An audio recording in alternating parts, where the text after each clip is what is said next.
Miguel Santamaría, CEO de una multinacional farmacéutica de 3.000 millones de euros, acababa de cerrar el negocio más importante de su carrera cuando abrió la puerta de casa y vio una escena que le rompió el corazón.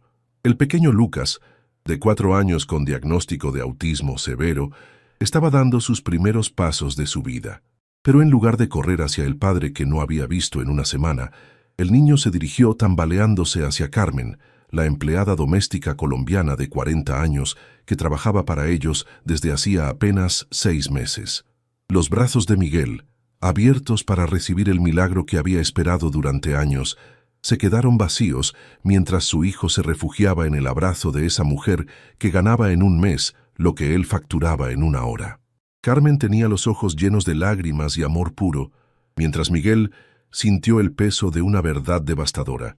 Había perdido los momentos más importantes de la vida de su hijo por perseguir éxitos que ahora le parecían vacíos. Lo que nadie sabía era que Carmen ocultaba un secreto que cambiaría para siempre la comprensión de esa familia. No era solo una mujer de la limpieza, sino una exneuróloga pediátrica que había dejado todo para cuidar al hijo que había perdido y que ahora veía renacer en ese niño especial que llamaba Mi Pequeño Milagro. El chalet de los Santamaría en La Moraleja dominaba el barrio más exclusivo de Madrid como un templo del éxito construido con sacrificios que Miguel había olvidado contar. Cada mañana, cuando salía de casa a las 6 para llegar a las oficinas de Pharma Solutions Ibérica, veía solo números: la facturación creciente del 15%, las adquisiciones en curso, las patentes que estaban revolucionando la neurología pediátrica. No veía al niño de 4 años que lo miraba desde la ventana de su cuarto, inmóvil como una pequeña estatua esperando un milagro. Lucas Santamaría había nacido perfecto según todos los parámetros médicos, pero a los 18 meses algo cambió. Las primeras palabras no llegaban, la mirada nunca se posaba en los rostros, los juegos se convertían en rituales obsesivos que nadie podía interrumpir sin desencadenar crisis inconsolables. El diagnóstico de autismo severo llegó como una sentencia que dividió a la familia. Miguel se refugió en el trabajo con ferocidad aún mayor, como si los éxitos profesionales pudieran compensar el fracaso de no conseguir alcanzar a su hijo. Isabel, su esposa, se fragmentó entre especialistas, terapias alternativas y una depresión que la devoraba por dentro. Carmen Herrera había llegado a sus vidas 6 meses antes, cuando Isabel tuvo la segunda crisis nerviosa, y Miguel entendió que necesitaban ayuda externa. La agencia había presentado a Carmen como una empleada doméstica experta en familias con niños especiales, pero lo que Miguel no sabía era que detrás de esas credenciales se escondía una historia que haría temblar los cimientos de su vida ordenada. Carmen tenía 40 años y manos que contaban historias de trabajo duro, pero cuando miraba a Lucas sus ojos se transformaban. Se convertían en los ojos de alguien que entiende sin necesidad de explicaciones, que ve más allá de la superficie, que reconoce en ese niño silencioso un universo rico en emociones y posibilidades. Lucas, que nunca miraba a nadie a los ojos, con ella hacía excepciones. No hablaba, pero cuando Carmen cantaba en español las nanas de su infancia, el niño se detenía y escuchaba como si esas melodías contuvieran secretos que solo ellos dos compartían. Miguel notaba estos pequeños milagros cotidianos solo de refilón, entre una llamada y otra. Veía a Lucas más tranquilo cuando Carmen estaba en casa, pero lo atribuía todo a la rutina que la mujer lograba mantener. No se daba cuenta de que su hijo había empezado a seguir a Carmen con la mirada, a buscarla cuando no la encontraba, a relajarse solo cuando escuchaba su voz, llamándolo con ese apodo cariñoso que nadie más usaba. El día del milagro, Miguel regresaba de Nueva York, donde había cerrado la adquisición de la startup biotecnológica que convertiría a su empresa en líder mundial en el sector del autismo infantil. La ironía era amarga. Estaba comprando patentes para curar niños como su hijo, mientras perdía cada día que pasaba con él. El avión había aterrizado antes de tiempo en Barajas, y por una vez, Miguel decidió hacer una sorpresa, volver a casa sin avisar. Cuando abrió la puerta del salón, la escena que vio lo clavó en el umbral. Lucas estaba de pie, cosa que ya de por sí era rara porque el niño prefería estar sentado o tumbado. Pero no solo estaba de pie, Estaba dando un paso, luego otro, con esa concentración absoluta que tenía cuando debía superar un desafío que lo asustaba. Carmen estaba arrodillada a algunos metros de distancia, los brazos abiertos, los ojos llenos de lágrimas de alegría y aliento. Miguel contuvo la respiración. Era el momento que había soñado durante 4 años, el primer paso de su hijo. Abrió los brazos instintivamente, esperando que Lucas se girara hacia él, que reconociera la voz del papá que había vuelto. Pero Lucas no se giró. Continuó su marcha tambaleante hacia Carmen, cayó en sus brazos, y por primera vez en meses sonrió. Una sonrisa verdadera, espontánea, llena de una felicidad que Miguel nunca había visto en el rostro de su hijo. Carmen abrazó a Lucas susurrándole algo en español, y solo entonces se dio cuenta de la presencia de Miguel. Su rostro se coloreó de vergüenza y miedo, como si hubiera sido sorprendida robando algo precioso, pero Miguel no conseguía hablar. Estaba viendo la escena más bella y más dolorosa de su vida, su hijo dando sus primeros pasos hacia otra persona. Esa noche, Miguel no pudo dormir. Revivía continuamente la escena de los primeros pasos de Lucas, pero cada vez el final era diferente. A veces, el niño corría hacia él, a veces lo ignoraba completamente, a veces parecía no reconocerlo siquiera. Isabel dormía ayudada por los fármacos que tomaba desde hacía meses, ignorante del milagro al que no había asistido. Miguel se levantó y fue al despacho, donde empezó a hacer lo que hacía siempre cuando no conseguía procesar las emociones: trabajar con números. Pero esta vez los números que buscaba no eran los del balance empresarial. Empezó a investigar sobre Carmen Herrera, esa mujer que en 6 meses había conseguido obtener de su hijo más progresos de los que habían logrado años de terapias costosas. La agencia que se la había recomendado había proporcionado referencias perfectas, pero Miguel había aprendido que detrás de cada perfección siempre se esconde algo más complejo. Lo que descubrió lo dejó sin palabras. Carmen Esperanza Herrera no era una simple empleada doméstica. 15 años antes, había sido una de las neurólogas pediátricas más prometedoras de Colombia, especializada precisamente en trastornos del espectro autista. Había publicado investigaciones innovadoras, había trabajado con niños que los colegas consideraban casos imposibles, había desarrollado métodos terapéuticos que los hospitales europeos estaban empezando a estudiar. Luego, hace 12 años, todo se detuvo. Carmen había tenido un hijo, Diego, y había descubierto que él también era autista.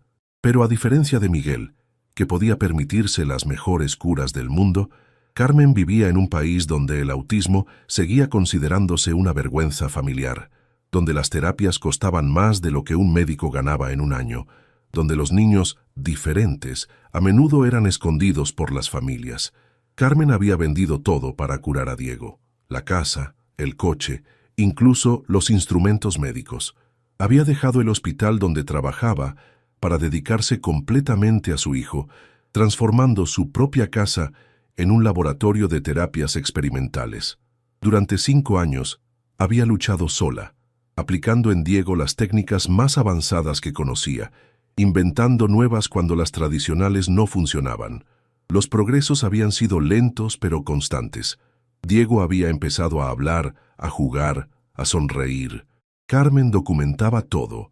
Escribía artículos que ya no podía publicar porque no tenía acceso a revistas científicas. Continuaba estudiando e innovando en un aislamiento que la estaba consumiendo. Pero cuando Diego cumplió 7 años, sucedió algo que destruyó todo. Una meningitis fulminante se lo llevó en el transcurso de 3 días. Carmen se encontró sin hijo, sin trabajo, sin casa, sin identidad. El dolor la paralizó durante meses. Cuando finalmente encontró la fuerza para reaccionar, decidió que la única manera de dar sentido a la pérdida de Diego era ayudar a otros niños como él. Pero no podía volver a trabajar como médica. Los documentos para el reconocimiento del título en Europa costaban más de lo que poseía, y además el vacío de 5 años en el currículum había hecho que su nombre fuera olvidable en el mundo académico. Así había empezado a trabajar como doméstica, pero no una cualquiera. Buscaba familias con niños especiales, ofreciendo sus competencias disfrazadas de simple cuidado.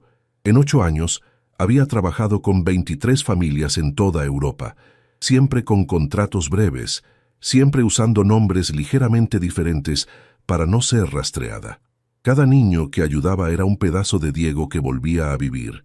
Cuando la agencia le había propuesto la familia Santamaría, Carmen había aceptado inmediatamente.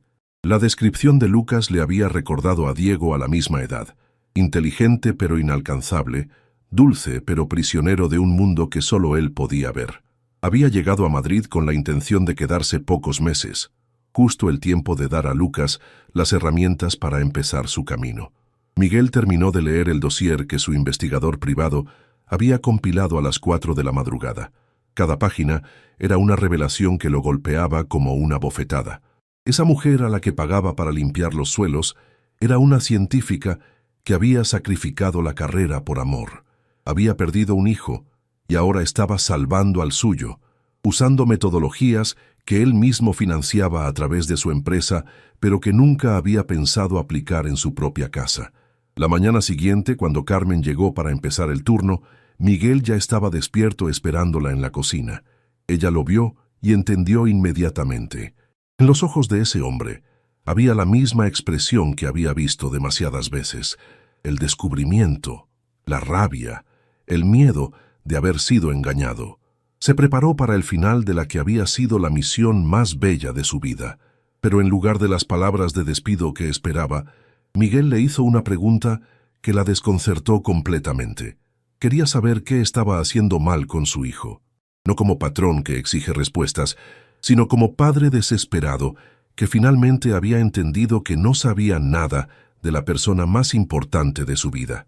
Las semanas que siguieron a esa conversación transformaron la dinámica de la familia Santamaría. Miguel empezó a modificar sus horarios laborales para estar presente durante las sesiones que Carmen conducía con Lucas. Carmen le explicó lo que había aprendido en 15 años. El autismo no era una enfermedad que curar, sino una manera diferente de percibir el mundo. ¿Te está gustando esta historia? Deja un like y suscríbete al canal. Ahora, continuamos con el vídeo. Lucas necesitaba ser comprendido, no cambiado. Las primeras lecciones fueron devastadoras para el orgullo de Miguel. Carmen le mostró cómo todos los intentos de normalizar a Lucas eran contraproducentes. Los juguetes caros permanecían sin usar porque no respetaban los tiempos del niño. Las terapias intensivas lo estresaban en lugar de ayudarlo. Incluso la manera de hablarle era equivocada, demasiado rápida, demasiado directa, llena de expectativas que Lucas percibía como presiones insoportables. El primer breakthrough llegó cuando Carmen convenció a Miguel de sentarse en el suelo a la misma altura de Lucas y simplemente existir en su espacio sin pretender nada. Pasaron semanas, pero finalmente Lucas se acercó y puso un cochecito al lado de la pierna de Miguel. Carmen susurró que esa era la manera de Lucas de decir: «Tú también formas parte de mi mundo». Miguel se dio cuenta de que estaba llorando. En ese gesto pequeño y silencioso había más amor del que había recibido jamás. Su hijo lo había incluido en su universo privado. Desde ese momento, empezó a aprender el lenguaje de Lucas, en lugar de pretender que Lucas aprendiera el suyo. Los meses siguientes vieron la transformación de toda la familia. Isabel empezó a emerger de la depresión, viendo a su marido finalmente conectado con el hijo, y a Lucas hacer progresos imposibles. Carmen se convirtió en el puente entre todos los miembros, ayudando a Isabel a entender que su depresión era una reacción normal al dolor, no una debilidad. Miguel empezó a llevar el trabajo a casa, transformando el despacho en una oficina donde podía trabajar mientras Lucas jugaba al lado. Descubrió que las mejores intuiciones llegaban precisamente en esos momentos de tranquilidad doméstica. Su empresa estaba desarrollando protocolos extraordinariamente similares a los métodos que Carmen usaba cotidianamente, así que la invitó a colaborar oficialmente como consultora. Carmen aceptó poniendo una condición. Quería que su verdadero nombre e historia fueran públicos. Ya no tenía intención de esconderse. El día de la presentación oficial, Lucas hizo algo inesperado. Pronunció sus primeras palabras. «Carmen mía, quedarse. Carmen mía, se queda». Se lo dijo mirándola a los ojos por primera vez. La transformación de Carmen de doméstica a consultora médica se acompañó de su entrada completa en la familia. Ya no era la empleada del cuarto de servicio, sino un miembro de pleno derecho. Cuando Lucas cumplió 5 años, pasó todo el día sereno, sonriendo de esa manera especial que reservaba para los momentos de verdadera felicidad. 2 años después de ese primer paso, Lucas había desarrollado un vocabulario de 200 palabras que usaba con precisión quirúrgica. Carmen había transformado su experiencia en una metodología revolucionaria que Pharma Solutions estaba patentando. Miguel había descubierto una nueva dimensión del éxito. Ver a Lucas afrontar un día sin crisis, hacerlo reír, ver a Isabel sonreír sin tristeza. El momento emotivo llegó cuando Lucas pidió visitar la tumba de Diego. El viaje a Bogotá fue una peregrinación que los transformó a todos. En el cementerio, Lucas se acercó a la tumba y empezó a hablar en español con fluidez sorprendente. Le contó a Diego lo bella que era la vida en Madrid, lo feliz que estaba Carmen, lo mucho que estaba aprendiendo. Le dijo que Carmen todavía lo amaba, pero que ahora también lo amaba a él, y que esto no disminuía el amor, sino que lo multiplicaba. Carmen lloró como nunca había llorado, lágrimas de dolor, pero también de liberación.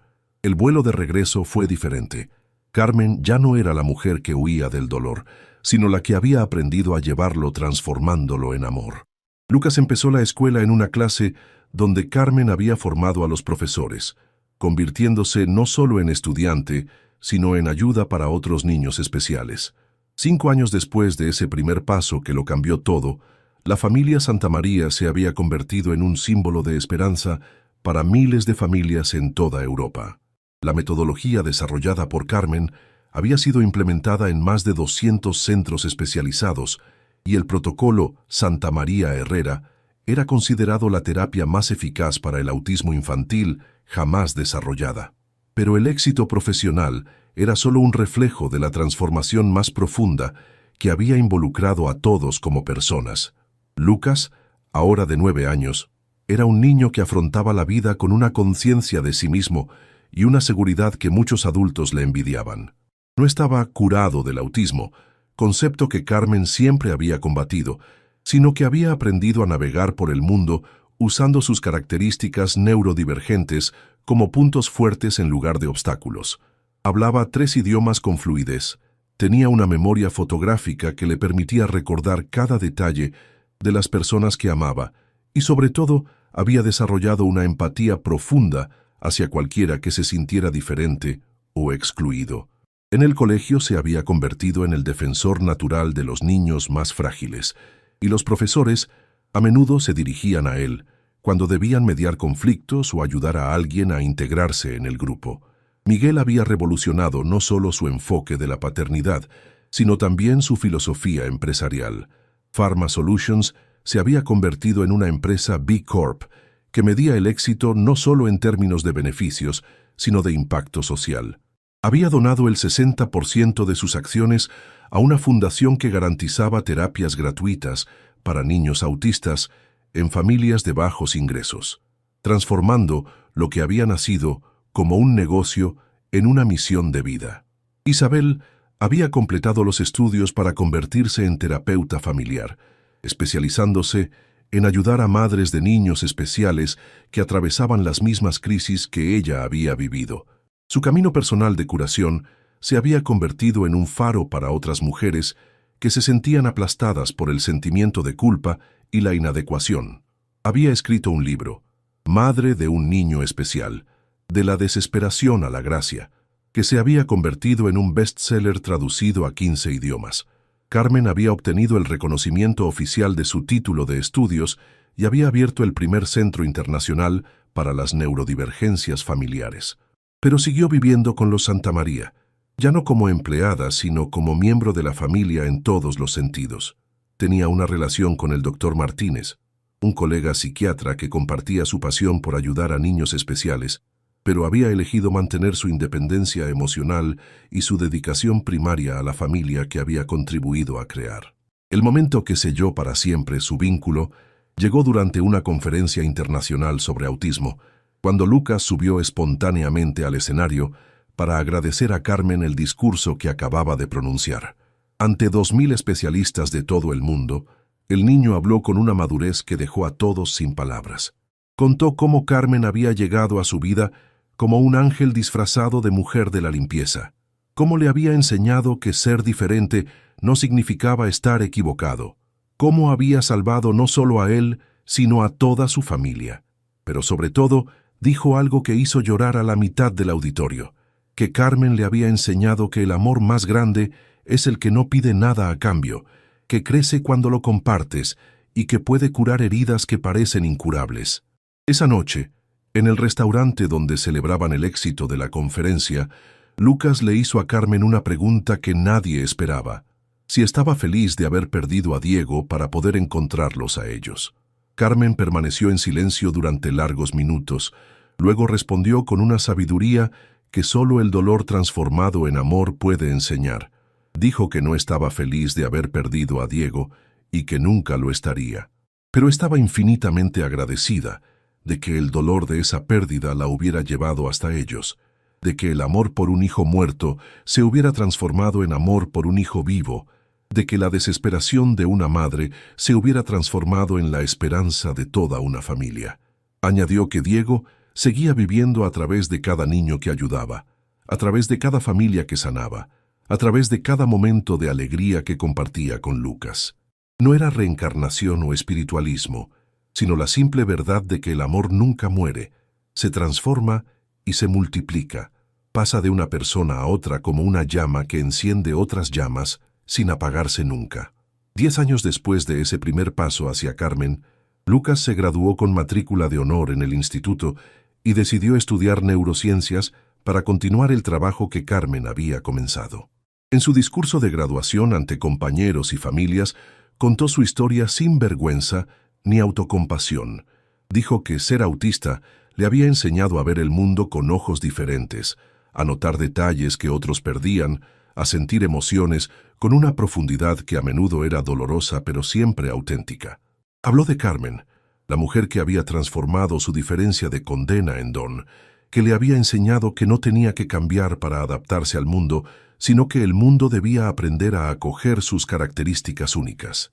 Y finalmente, agradeció a sus padres, que habían tenido el valor de cambiar completamente su idea de familia, de éxito, de normalidad, que habían elegido crecer junto con él en lugar de pretender que él creciera según sus expectativas.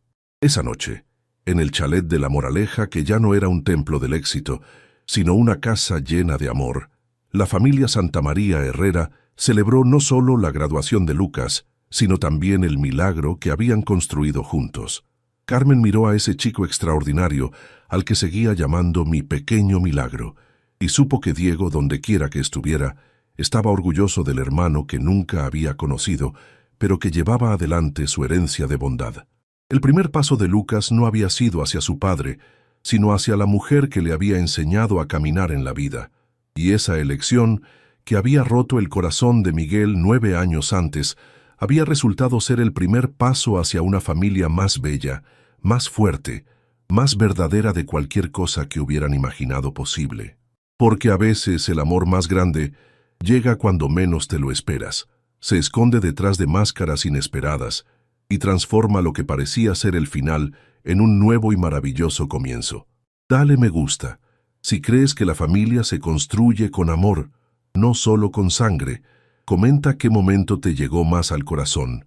Comparte para inspirar a quien piensa que las diferencias son obstáculos y no riquezas. Suscríbete para más historias de familias que se encuentran de las maneras más inesperadas.